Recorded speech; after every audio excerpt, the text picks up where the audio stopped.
आपने कह दिया, तेरी माँ ने कह दिया, के सिखाया? अरे उसको समझने की कोशिश को, उस लड़की को पहले समझना पड़ेगा बेचारी क्या है, क्या उनको बताओ, फिर कोई बात करो।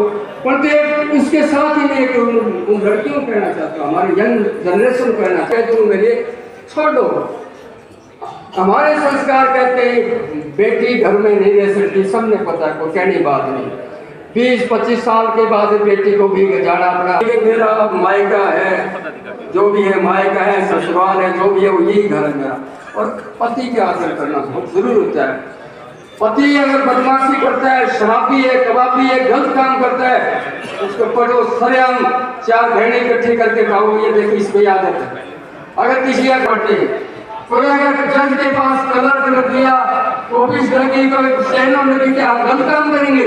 नहीं, ये भी हमारी बहनों को उनको चुप रहने के लिए इनके पास सहनों को लड़की क्यों लगी, ये विचार पता होना चाहिए। अगर फलाने के बहुत के बारे में कुछ बताइए।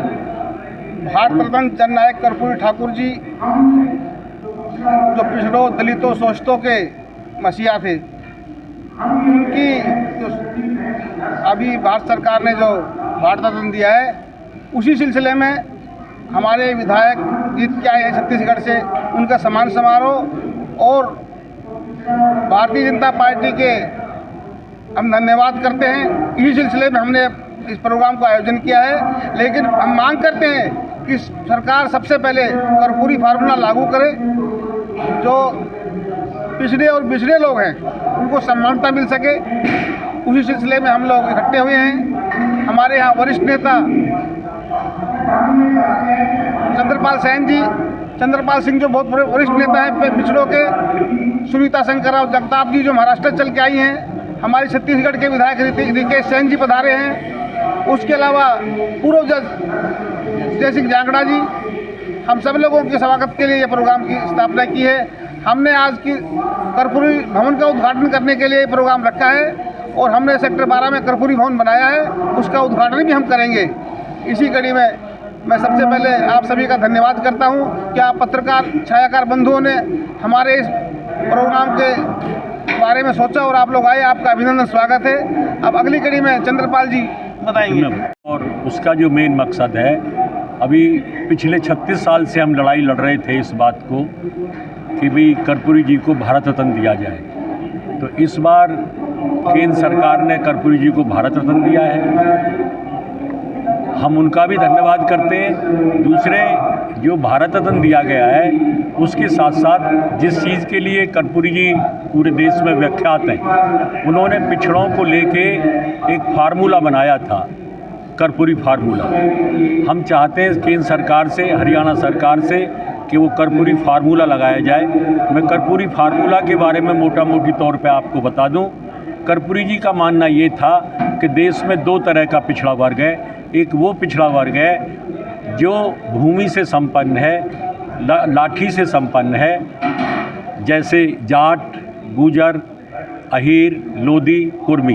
और दूसरा जो पिछड़ा वर्ग है वो जो हाथ का दस्तकार है, नाई है, कुम्हार है, लोहार है, बढ़ई है, सुनार है। ये जो अति पिछड़ा नाम उन्होंने दिया, एनेक्चर 1 और एनेक्चर 2 बनाया।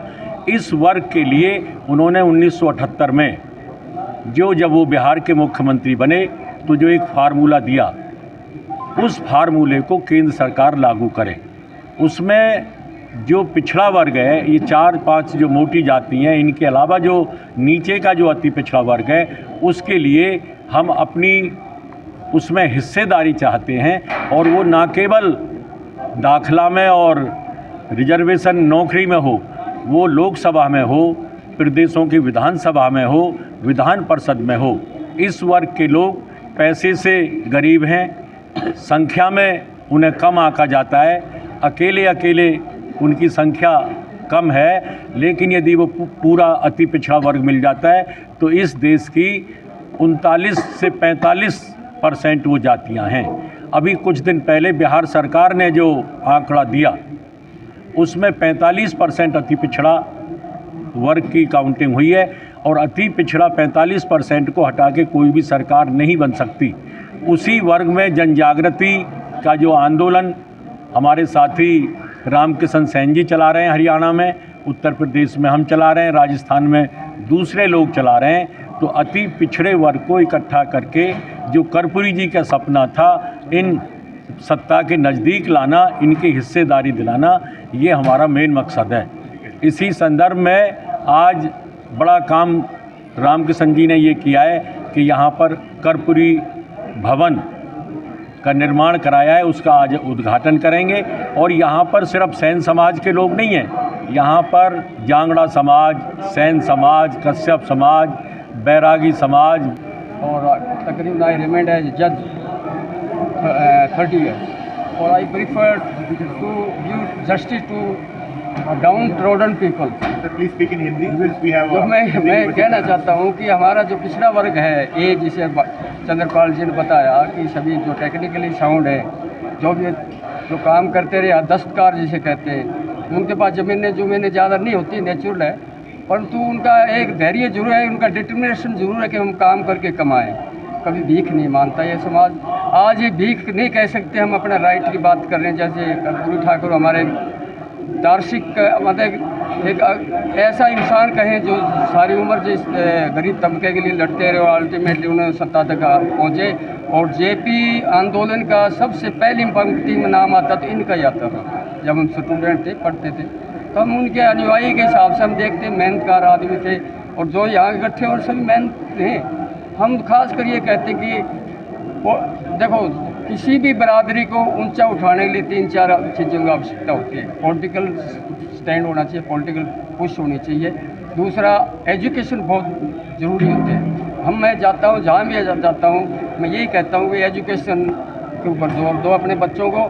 वो तो 30-35 साल तक पावर में रहते हैं, सर्टनली ऊपर जाके बैठता तो पॉलिटिशियन है, परंतु फिर भी कहीं न कहीं IAS IPS जजेज है, कहीं न कहीं जज का तो बहुत इंपॉर्टेंट पोस्ट है। मैं तो अपनी लाइफ बताता हूँ, किसी पॉलिटिशियन की हिम्मत नहीं थी हमारे तक पहुँचने की। मैं आपको बताऊँ, मैं हरियाणा का 30 साल जज रहा। कोई बाकायदा कोई रिलेशन वाले से जज साहब मिले तो 2 मिनट रिश्वत मारने आते, हमारी ये पोजीशन रही है, और वो ये मैं स्टैंड करता हूँ। और मैं पहला जज हूँ हरियाणा के अंदर, मेरे से पहले बैकवर्ड क्लास, बल्कि NCR में मेरे से पहले कोई जज नहीं था। और मेरा एक जज्बा था, नीचे से यार दस्तकारी करते करते, मेहनत करते थे, मजदूरी करते करते, हाथ से खाना बना के हम BSc नॉन मेडिकल साइंस से BSc की हमने 71-72 के अंदर। और पायलट बने, जज्बा था ना। जब वो आज जज्बा हमारे अंदर हम ले आना चाहते हैं उन बच्चों को, पायलट बने, पायलट की जो शॉर्ट सर्विस हम ज्वाइन नहीं किया। उसके बाद घर में कहें भैया आज करो वकील डॉक्टर घर के, तो मैं वकील बना 5 साल बढ़िया। उसके बाद फिर मैं जज लगा, तो बड़ा अच्छी ढंग से रहा। और मैं जहाँ भी जाता रहूँ, हर तरह को एग्जाम्पल मैं दूँ तो आप सपोर्ट कर देना। कोई भी आदमी बैकवर्ड क्लास। मैं डॉक्टर रमेश कुमार सैन आपके चैनल के माध्यम से आपसे एक गुजारिश करना चाहता हूँ कि हमारी आवाज़ सरकार तक पहुँचे। भाई रामकिशन सैन ने बचपन से आज तक समाज की और सारे समाज की सेवा की है। मैं सरकार से और आपके माध्यम से गुजारिश करना चाहता हूँ, कम से कम हमारे लिए राज्यसभा की मेंबर सीट इनके नाम हमारे साथ इनको लाया जाए, और हम सारे समाज से और एक झंडा निकाल के ये नेतृत्व करेंगे कि रामकिशन सैन जी ने जो फाइट की है, जो मेहनत की है सैन समाज के लिए, अदर समाज के लिए, सब समाजों के लिए। तो मैं चाहता हूँ, मेरी सारी टीम, मैं सैन कल्याण समिति का प्रधान, मैं ये चाहता हूँ कि इनको राज्यसभा के मेंबर से नोमिनेट किया जाए, और हम सरकार से अपने माध्यम से लिखित में भी देंगे और अपना एजेंडा भी इनके पेश करेंगे। बहुत बहुत मेहनत करने वाले, बहुत धन्यवाद आपका, बहुत बहुत धन्यवाद। सम्मिलित है हमारे समाज के लोग कि ऐसे जननायक जिन्होंने हमेशा गरीबों के लिए काम किया। और देखिए, देश के प्रधानमंत्री नरेंद्र मोदी जी हो, चाहे समाजवादी पार्टी से मुलायम सिंह यादव जी हो, चाहे लालू यादव जी हो, देश के सारे नेता, सभी राजनीतिक दल के लोग उनको अपना नेता मानते हैं और उनके राह पे, उनके मार्गदर्शन पे चलने का प्रयास करते हैं। तो ये हम सब समाज वालों के लिए बड़ा गौरवान्वित पल है। और क्योंकि नाई समाज, जो सेन नाई समाज जो होता है, वो काफ़ी पिछड़ा वर्ग से आता है और काफ़ी संघर्ष करके आगे बढ़ता है।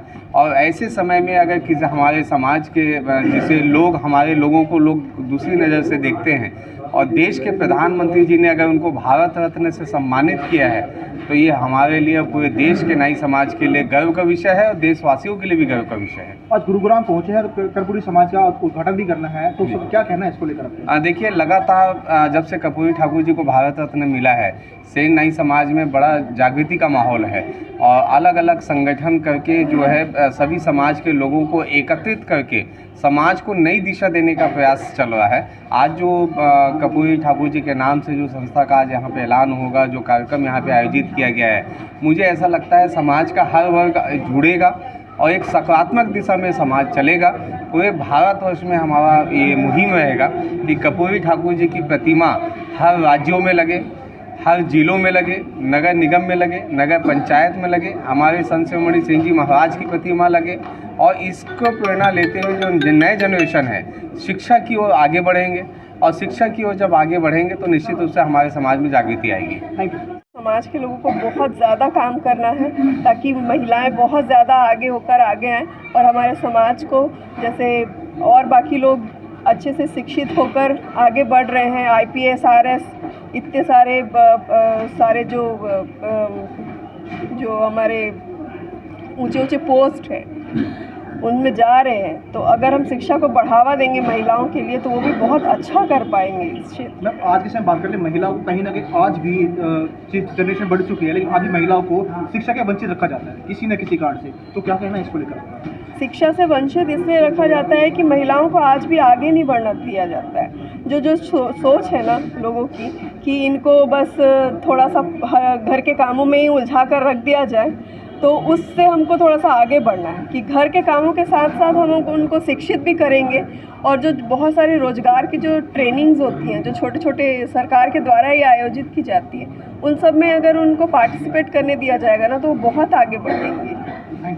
जो आज जो कार्यक्रम आयोजित किया है वो कार्यक्रम हमने कपूरी जी के नेतृत्व में ही रह के किया है।